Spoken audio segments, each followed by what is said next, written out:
morning, everyone, and welcome back to our special news program. I'm Alana Divazela, reporting live from our studio. Today, we bring to you several important updates from different regions in Indonesia, focusing on natural conditions, other activities, and environmental insights that deserve public attention. Our first report comes from Lumajang, East Java, near Mount Semeru, where volcanic activity has recently increased. Let's go directly to our field reporter who is standing by near Mount Semeru.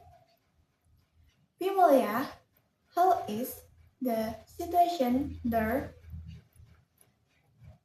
I am Himalaya Ratana reporting live from Lumajang, East Java near Mount Semeru, the highest mountain on Java Island.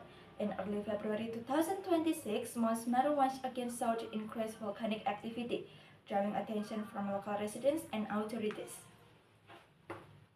During the past few days, Mount Semeru has erupted several times. Each eruption produced grey ash clouds rising hundreds of meters, and in some cases, close to 1 kilometer above the summit. After rising into the air, the ash clouds moved toward the southern and southeastern slopes, following the wind direction. Some nearby areas experienced light asphalt, but the situation remains under control. Officers at the Mount Semeru Volcano Observation Post continue to monitor the volcano 24 hours a day to observe any change in activity.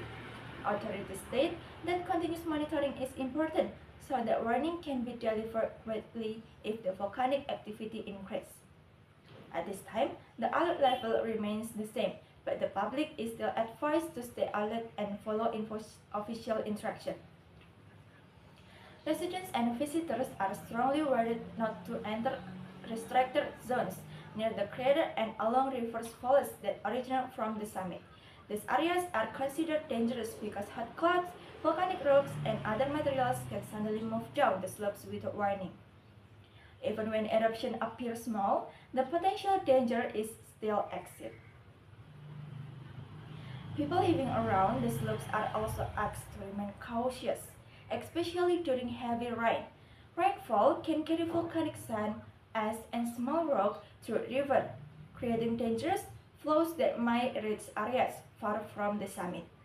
For this reason, local authorities, disaster response teams, and volunteers have been placed on standby to assist residents if needed. Meanwhile, daily activities in villages located outside the danger zones continue normally. Schools, markets, and transportation services are still operating, although many residents have begun taking precautionary steps such as preparing masks, cleaning ash from rooftops, and regularly checking official information from the government.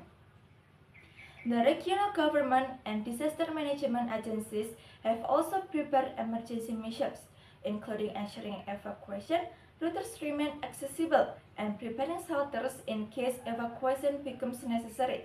Authorities continue to remind the public to remain calm but alert and to rely only on official information. Until this report was delivered, there have been no reports of casualties or major damage caused by the recent eruption.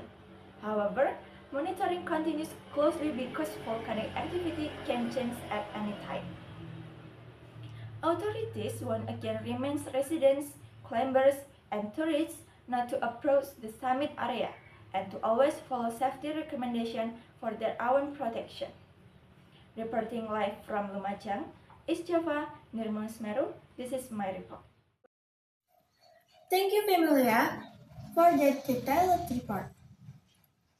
The situation around Mount Semeru reminds us how important it is to stay alert and always follow official instruction, especially for communities living near active volcanoes.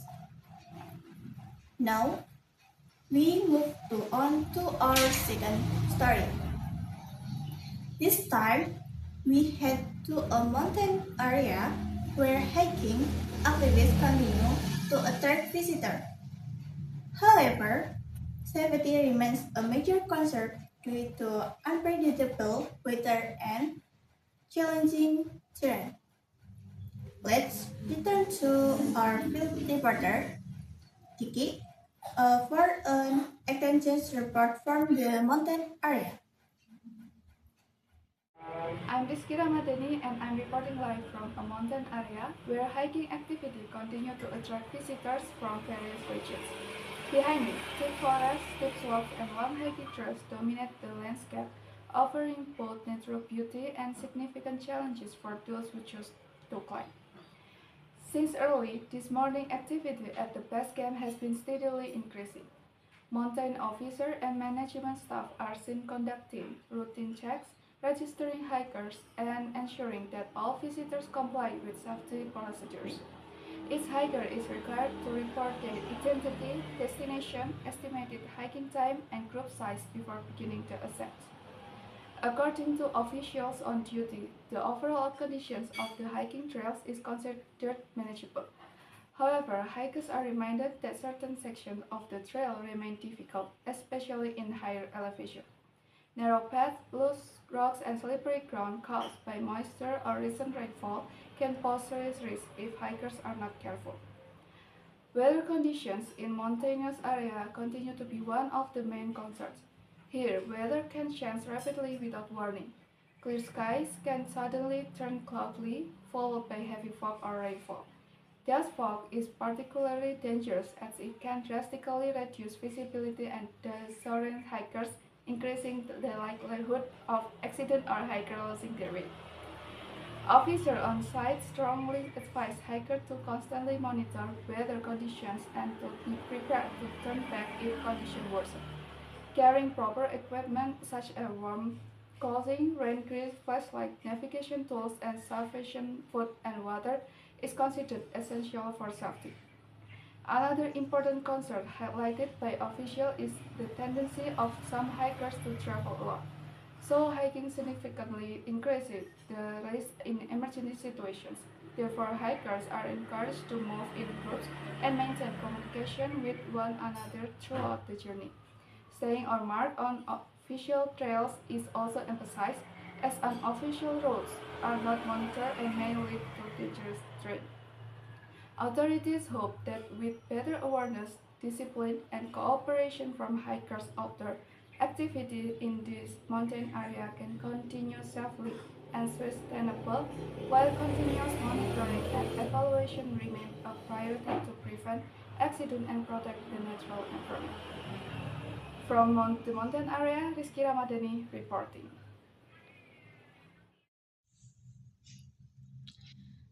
Thank you, Kiki.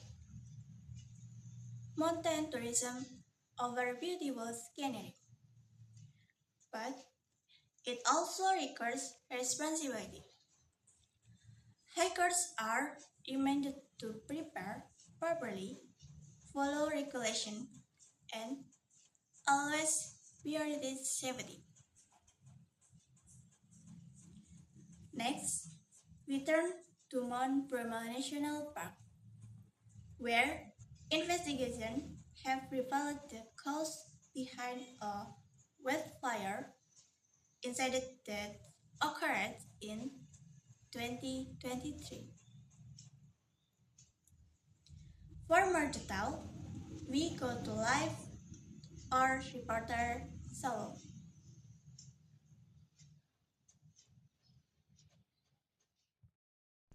Good morning, I'm Shalom Dispina reporting live from Mount Bromo National Park. Today, we're focusing on findings around the Bromo wildfire incident that occurred on September 6, 2023. According to local observers and commentators, the blaze was triggered by a flare used during a pre-wedding photo session in the Bukit Teletabis Savannah area. Investigators say the group involved planned to use 5 smoke flares as part of their photo shoot. While 4 flares were successfully ignited, one failed to light and then unexpectedly detonated. sending sparks into the dry grassland. Because the vegetation was extremely dry due to the prolonged lack of rain, the spark quickly ignited a fire that spread rapidly across at least 50 hectares of savanna. 6 people were present during the photo shoot, and authorities have identified one suspect, a 41-year-old wedding organizer manager, who has been named in connection with the incident. The others are currently listed as witnesses but may feature legal scrutiny. This wildfire had wide-ranging effect on the environment and local economy. The fire destroyed vegetation, damaged wildlife habitat, and forced the temporary closure of the Bromo tourist area, causing financial hardship for residents who rely on tourism income. Effort to prevent similar incidents in the future include calls for stricter enforcement of safety rules within the park and a ban on activities that could spark fires, especially during dry seasons. Reporting from Mount Bromo, I'm Shalom. Back to you. Thank you, Salam. From volcanic activity in Semeru, hiking safety in mountains area, to wildfire prevention in Bromo, today, report remains use of the importance of awareness, discipline, and collaborative in protecting both people and nature. We encourage everyone to stay informed through official sources, respect the environment, and always put safety first. The consult today's news program. Thank you for watching. I'm Alana Rifazalwa, reporting from the studio. Have a safe day and see you next time.